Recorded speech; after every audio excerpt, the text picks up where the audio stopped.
বন্ধুরা আর কিন্তু বেশি সময় নেই, ডাঙ্কি কিন্তু রিলিজ করতে চলেছে। 24 ঘন্টাও কিন্তু আমাদের হাতে নেই।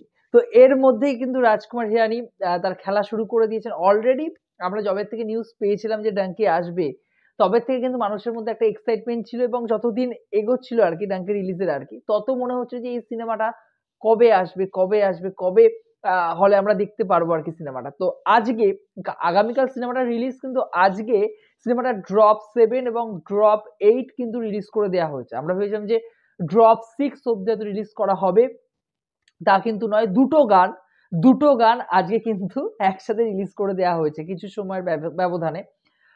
তো ১ম গানটা যেটা 'চাল বে ওয়াতনা' আমি বলেছিলাম আপনাদেরকে যে ট্রেলারের সময় তাদের একটা যখন পালাচ্ছিল আরকি সেই জায়গা থেকে, তখন মেবি গানটা আমরা শুনেছিলাম।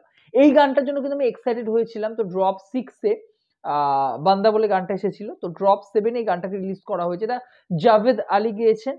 এখানে মিউজিক দিয়েছেন অবভিয়াসলি প্রীতম এবং লিরিক্স লিখেছেন সম্ভবত এটার লিরিক্স লিখেছেন বরুণ গ্রোভ। তো যে বিষয়টা সেটা হলো এই যে গানগুলো রিলিজ করা হচ্ছে, আপনি যদি খুব ভালো করে দেখেন এখানে কিন্তু ভিডিও সং কোনো গানের কিন্তু রিলিজ করা হচ্ছে না। তো আমরা বুঝতে পারছি যে সিনেমার মধ্যে কিন্তু এমন সিচুয়েশন এ গানগুলোকে রাখা হচ্ছে যে দর্শক কিন্তু দারুণভাবে গানগুলোর সাথে কিন্তু কানেক্ট করতে পারবে এবং কোনো গানই যে এক্সট্রা হিসেবে বা কোনো গানই যে শুধুমাত্র সিনেমার লেন্থ বাড়ানোর জন্য রাখা হচ্ছে তা কিন্তু নয়।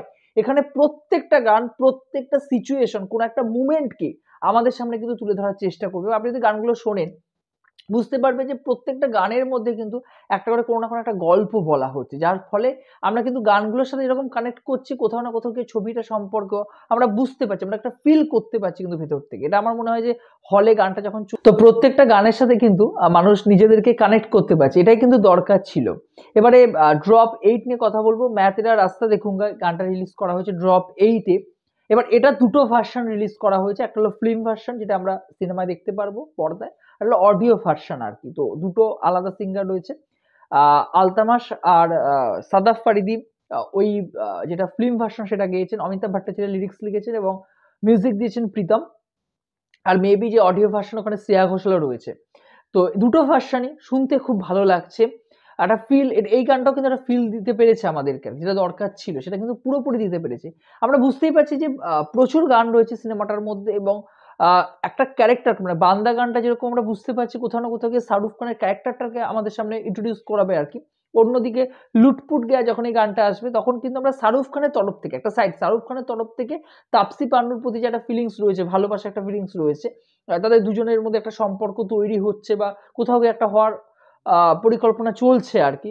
সেই জায়গাটা কিন্তু আমরা বুঝতে পারছি আরকি। তো প্রত্যেকটা সিচুয়েশন এ কিন্তু গানগুলোকে রাখা হবে এবং এই গানগুলো আমার মনে হয় আমার মনে 'থ্রি ইডিয়টস' এর ক্ষেত্রেও হয়েছিল, 'পিক' এর ক্ষেত্রেও ছিল। তো প্রত্যেকটা গান কিন্তু আমাদের সামনে কোনো না কোনো একটা ঘটনাকে আমাদের সামনে তুলে ধরার চেষ্টা করছে এবং হলে কিন্তু এই বিষয়টা দারুণভাবে আমরা এনজয় করব। তো আমার কিন্তু দুটো গানই দারুণ লেগেছে। আরেকটা মেবি গান সম্ভবত রিলিজ করা হবে। তো আমি কিন্তু 'ডাঙ্কির' জন্য দারুণভাবে এক্সাইটেড হয়ে রয়েছি। আপনারা জানাবেন 'ডাঙ্কির' কি অ্যাডভান্স বুকিং করা হয়ে গেছে? নাকি 'ডাঙ্কি' দেখার প্ল্যান কবে রয়েছে? সেটাও কিন্তু আমার কমেন্ট বক্সে জানিয়ে যাবেন। ভিডিওটি ভালো লেগে থাকলে চ্যানেলে যোগ দিয়ে থাকলে চ্যানেলটাকে অবশ্যই সাবস্ক্রাইব করে দিয়ে যাবেন বন্ধুরা। জয় হিন্দ।